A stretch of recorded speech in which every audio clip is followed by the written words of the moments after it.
Heto na ang Ayaw niyang bangkitin ko, B, kasi exaggerated daw.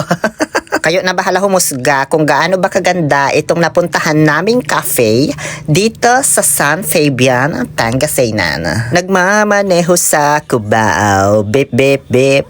Bip, bip, bip. Mula Mala Sequel, nagmotor lang kami ni Papa Boy TV patungo dito sa San Fabian sa may Valle Vista Cafe. May entrance fee na 10 pesos pagpasok mo pa lang, which is hindi na masama. Parang parking fee mo na lang din, ganon. First time lang pala namin magpunta dito ni Papa Boy TV kasi na-curious man kami sa mga napapanood namin. Google Map lang ang katuwang namin sa paghahanap nito. Nagkandaligaw pero nahanap pa rin naman. Medyo makipot din pala yung daan papunta dito tapos paakyat pa, kaya parang against all odds is the chance I've got to take talaga. Pagpasok namin dito, medyo na expectation versus reality ako ng very light.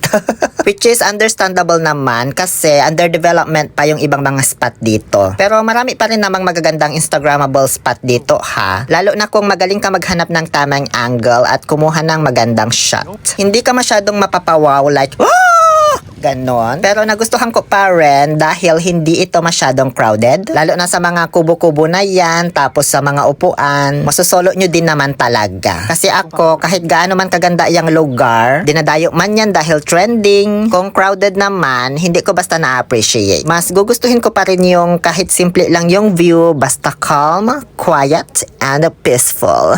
Doon ako. Kaya nga nakadalawang shoot kami ng TikTok dito ni Papa Boy TV kasi hindi ako nahiya man. Abangan nyo na lang yan sa page niya. Tapos i-follow nyo na rin syempre kahit wag na ako. Okay na yan, napa-TikTok pa. Ay, andyan ka pala. Isa pa pala na nagustuhan ko dito ay yung sunset view nila. Dahil ako ay isang sunset lover. Kaya recommended ko din talaga dito na magpunta kayo during sunrise.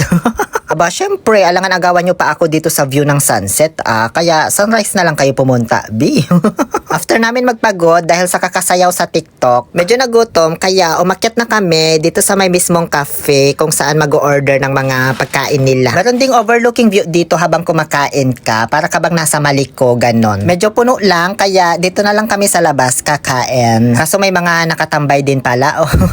Pwede rin daw naman kumain dun sa may mga kubo-kubo basta ikaw na magbitbit ng mga in-order mong pagkain. Umalis din naman mayat maya yung mga nakatambay dito. Kaya ayan, nasolo na namin. Dito na lang din kami kumain kasi meron din namang table dito. At ayun, perfect ang ambience while eating. Eating ba o eating? Bahala kayo. Masarap naman yung mga foods and drinks nila. Siguro marirate ko ito ng 8 out of 10, ganyan. Sa presyo naman, sakto lang. Hindi ganun kamahal pero hindi mo rin masasabing mura. Kung malapit lang ako dito sa Valle Vista, siguro babalik-balikan ko pa ito. Kaso medyo malayo ako sa San Carlos pa. So, by chance na lang siguro yung pagpunta ko dito. Ano? Yun lamang po.